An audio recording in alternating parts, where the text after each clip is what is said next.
Hello प्यारे दोस्तों, इसके पहले वाली वीडियो में हम लोग विद्युत रासायनिक श्रेणी को याद कर चुके थे।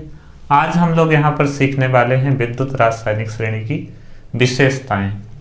तो एक बार विद्युत रासायनिक श्रेणी को समराइज कर लेते हैं, देखते हैं आपको याद हो गई है विद्युत रासायनिक श्रेणी या नहीं। ठीक है, उम्मीद है आप लोगों को याद हो गई होगी, क्योंकि वहाँ पर आप लोगों ने बहुत ध्यान से पढ़ा था।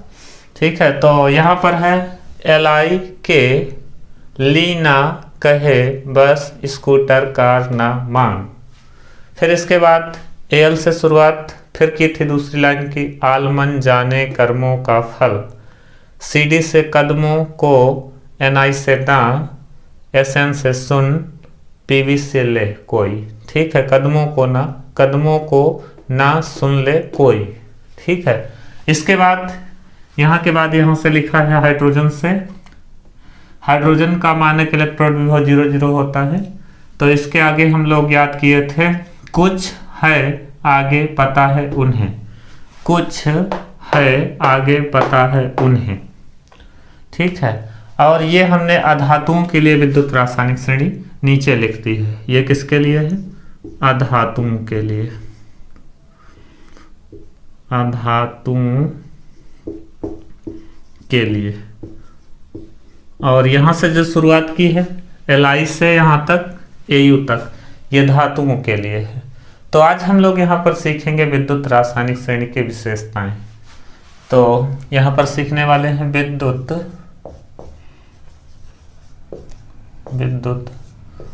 रासायनिक श्रेणी की विशेषताएं। श्रेणी की विशेषताएं। तो विद्युत रासायनिक श्रेणी के निम्नलिखित विशेषताएं होती हैं। नंबर 1 क्या है? देखिए भाई, यहां पर जो धातुओं को है रखा गया है LI NaKr, LI के Ba Sr Ca Na। ठीक है, ये धातुओं की विद्युत रासायनिक श्रेणी यहां तक है। तो धातुओं को विद्युत रासायनिक श्रेणी में अपचयन क्षमता के घटते क्रम में रखा गया है। अर्थात विद्युत रासायनिक श्रेणी में ऊपर से नीचे आए तो धातुओं की अपचयन क्षमता घटती है। क्या होती है? अपचयन क्षमता घटती है। ठीक है, तो एक विशेषता क्या है?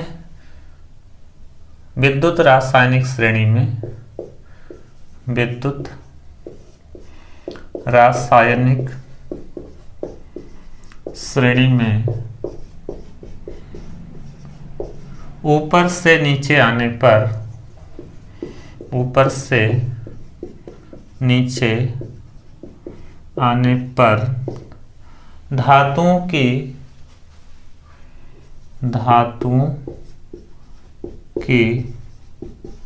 अपचयन क्षमता घटती है। अपचयन क्षमता घटती है। ठीक है, एक विशेषता हो गई। नंबर दूसरी बात यह है कि जिस धातु का जितना ज्यादा अधिक माइनस में मानक इलेक्ट्रोड विभव होता है, स्टैंडर्ड पोटेंशियल जो होता है, अर्थात मानक इलेक्ट्रोड विभव जितना ज्यादा माइनस में होगा उसका उतना ही धनायन बनाने का अधिक गुण होता है। अर्थात यहाँ पर देखिए, माइनस का 3.404 है, यहाँ पर माइनस का 2.71 है, यहाँ पर माइनस 0.76 हो गया। यहाँ पर आते आते हाइड्रोजन पर 0 हो गया। हाइड्रोजन के बाद प्लस में शुरुआत हो गई।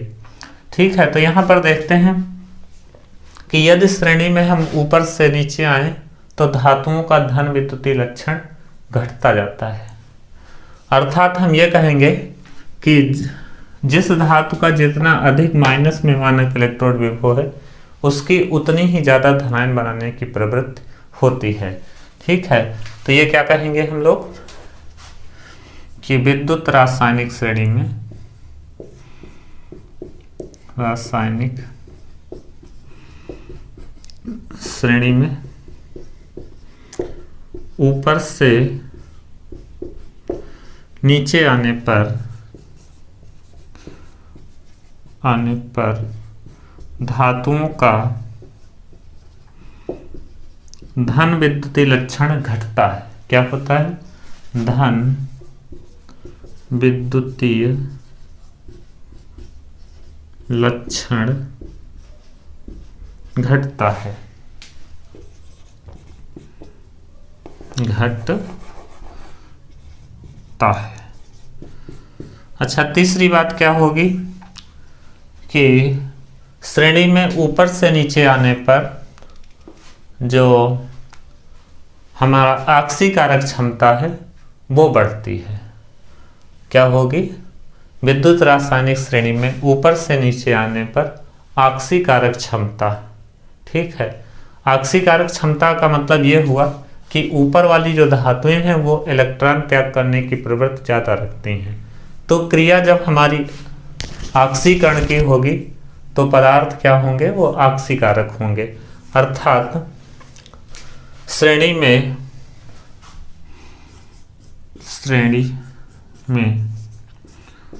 ऊपर से नीचे आने पर धातुओं की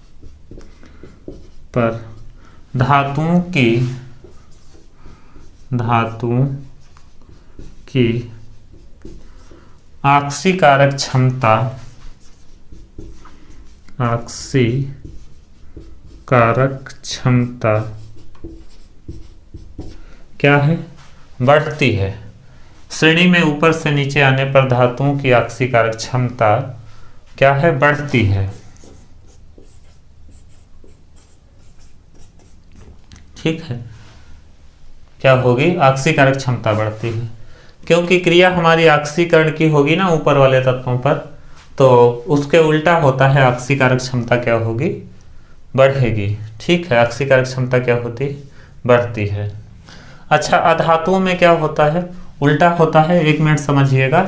अधातुओं में, एटी को तो छोड़ ही दीजिए, अधातुओं में तो अधातुओं में क्या होता है? ऊपर से नीचे आने पर क्रियाशीलता क्या होती है? बढ़ती है, ठीक है। अधातुओं में क्या होता है? अधातुओं की श्रेणी में ऊपर से नीचे आने पर क्रियाशीलता क्या होती है? बढ़ती है। अर्थात आई कम क्रियाशील है, उससे ज़्यादा Br होगा, उससे ज़्यादा Cl होगा और उससे ज़्यादा F होगा। और जबकि इसमें धातुओं में इसके उल्टा होता है। धातुओं में जो धातु ऊपर रहेगी वो ज़्यादा क्रियाशील रहेगी, अधातुओं में जो धातु ऊपर रहेगी वो कम क्रियाशील रहेगी, ठीक है। तो चौथा पॉइंट हम लोग नोट करेंगे।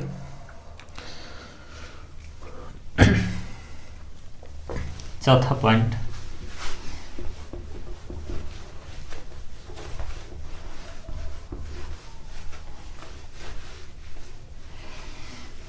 चौथा पॉइंट देखिए भाई। चौथे पॉइंट में कहा गया है कि अधातुओं की श्रेणी में, अधातुओं की श्रेणी में ऊपर से नीचे आने पर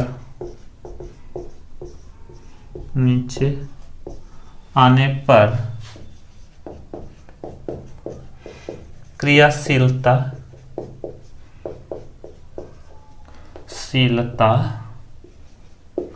बढ़ती है।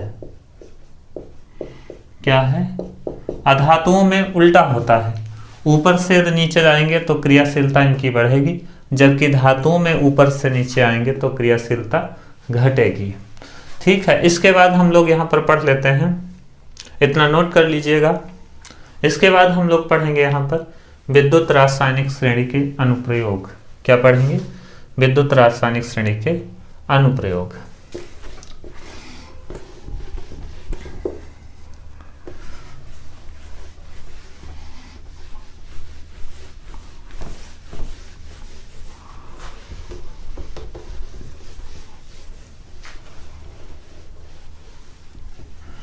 विद्युत रासायनिक श्रेणी के अनुप्रयोग।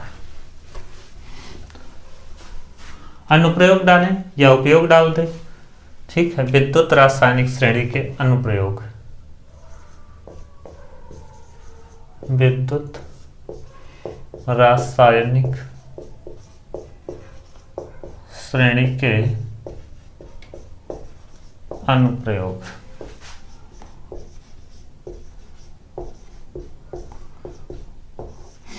या उपयोग, ठीक है, एक ही चीज है।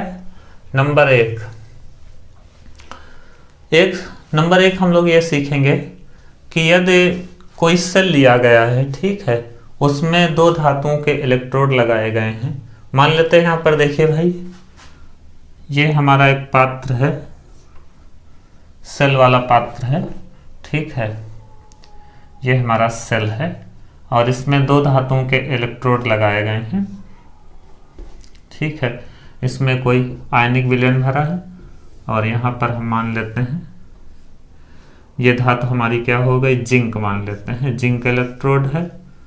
और यहाँ पर क्या है, एक धातु ले लिया, कॉपर इलेक्ट्रोड है, ठीक है।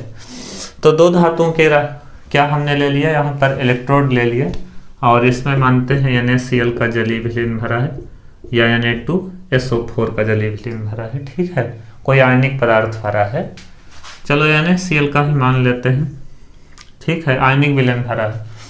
तो यहाँ पर देखते हैं एक जिंक इलेक्ट्रोड है, एक कॉपर इलेक्ट्रोड है। तो हम यहाँ पर देखेंगे कि विद्युत रासायनिक श्रेणी में जो धातु ऊपर पड़ेगी उस इलेक्ट्रोड पर होगा ऑक्सीकरण। क्या होगा, ऑक्सीकरण होगा। और जो धातु विद्युत रासायनिक श्रेणी पर नीचे होगी उस पर अपचयन होगा, ठीक है, क्या होगा, अपचयन होगा। तो यहाँ पर हम ये सीखेंगे कि जिंक धातु जो है उस पर ऑक्सीकरण होगा, अर्थात इस पर निगेटिव चार्ज आएगा और इस पर पॉजिटिव चार्ज आएगा। अर्थात इसमें क्या होगा, जिस पे प्लस चार्ज रहेगा उसको हम लोग क्या कहेंगे, कैथोड, और माइनस जिस पे आएगा उसको कहेंगे एनोड, ठीक है। तो हम यहाँ पर ये सीखेंगे, ध्यान दीजिएगा, कि अलग अलग धातुओं का यदि इलेक्ट्रोड बनाया गया है तो विद्युत रासायनिक श्रेणी में जो धातु ऊपर होगी वो काहे का कार्य करेगी, एनोड का कार्य करेगी, और नीचे वाली कैथोड का कार्य करेगी, ठीक है। तो ये हम विद्युत रासायनिक श्रेणी से ही पता लगा सकते हैं कि ऊपर वाली धातु क्या करेगी, एनोड का कार्य, एनोड, और नीचे वाली धातु क्या करेगी, कैथोड का कार्य करेगी, ठीक है। ये किसकी सहायता से हो पाया, विद्युत रासायनिक श्रेणी की सहायता से।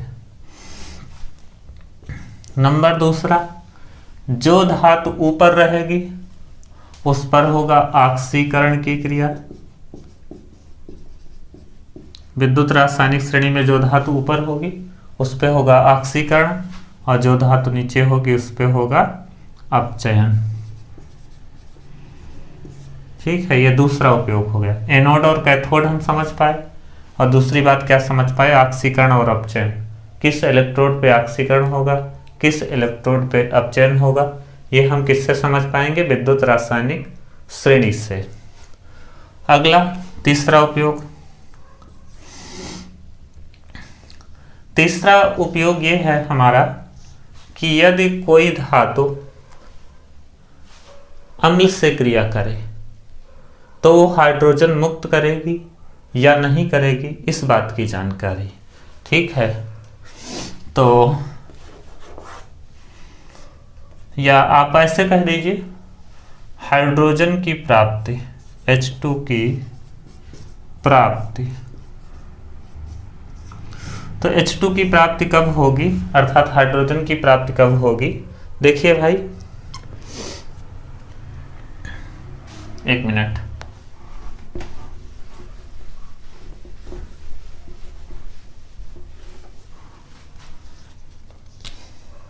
इधर समझ लीजिए, हाइड्रोजन की प्राप्ति कब होगी। कोई भी धातु यदि हाइड्रोजन से ऊपर है, हाइड्रोजन से ऊपर ये सारी धातुएं रहेंगी ना, यहाँ देखिए हाइड्रोजन है, हाइड्रोजन से ऊपर ये सारी धातुएं रहेंगी।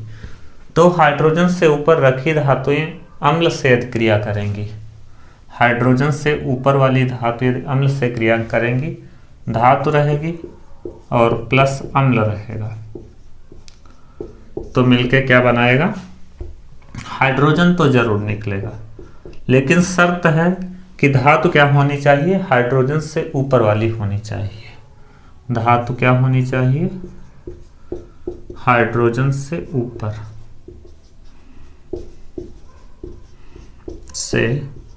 ऊपर होनी चाहिए। ठीक है, ये तीसरा उपयोग हो गया। चौथा उपयोग, धातु ऑक्साइडों का अपघटन या तापीय अपघटन। धातु ऑक्साइडों का तापीय अपघटन। धातु ऑक्साइडों का तापीय अपघटन। एक मिनट, क्या लिख रहे हैं, तापीय, थर्मल अपघटन। जो धातु हमारी हाइड्रोजन से ऊपर रहेगी उनके ऑक्साइड गर्म करने पर अपघटित नहीं होंगे, क्योंकि ये क्या होंगी, हाइड्रोजन से ऊपर जितनी भी धातुएं रखी हैं ये प्रबल धनायन बनाने की क्षमता रखती हैं। अर्थात इनसे जब ऑक्सीजन जुड़ेगा तो प्रबलता से ऑक्सीजन जुड़ जाएगा, अर्थात ये धन विद्युतीय धातुएं हैं हाइड्रोजन से ऊपर। धन विद्युतीय धातुएं होने के कारण क्या करेंगी, ऑक्सीजन को बहुत मजबूती से पकड़ लेंगी। ठीक है, तो इसलिए क्या होंगी, इनको गर्म करने पर इनसे ऑक्सीजन मुक्त नहीं होगा। ठीक है, तो हाइड्रोजन से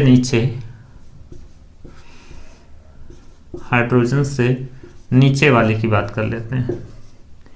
रखी धातुओं के ऑक्साइड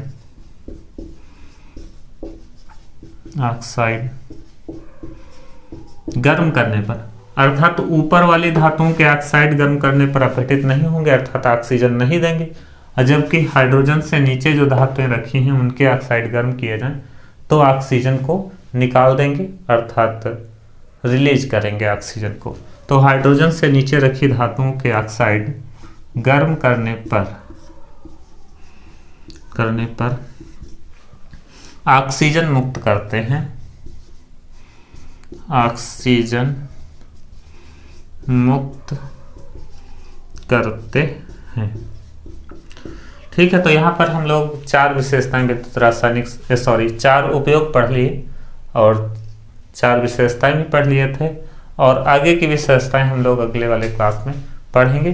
अभी 5-6 विशेषताएं और भी पढ़ेंगे इसकी, अर्थात विशेषताएं नहीं, उपयोग पढ़ेंगे। ठीक है, यहाँ पर हम लोग 4 उपयोग पढ़ लिए हैं और लगभग 4 ही उपयोग और आगे इसके पढ़ लेंगे। ठीक, तो 8 लगभग उपयोग हो जाएंगे। ठीक है दोस्तों, तो इस वीडियो में इतना ही रखते हैं, फिर मिलते हैं एक नए टॉपिक के साथ। जय हिंद, वंदे मातरम।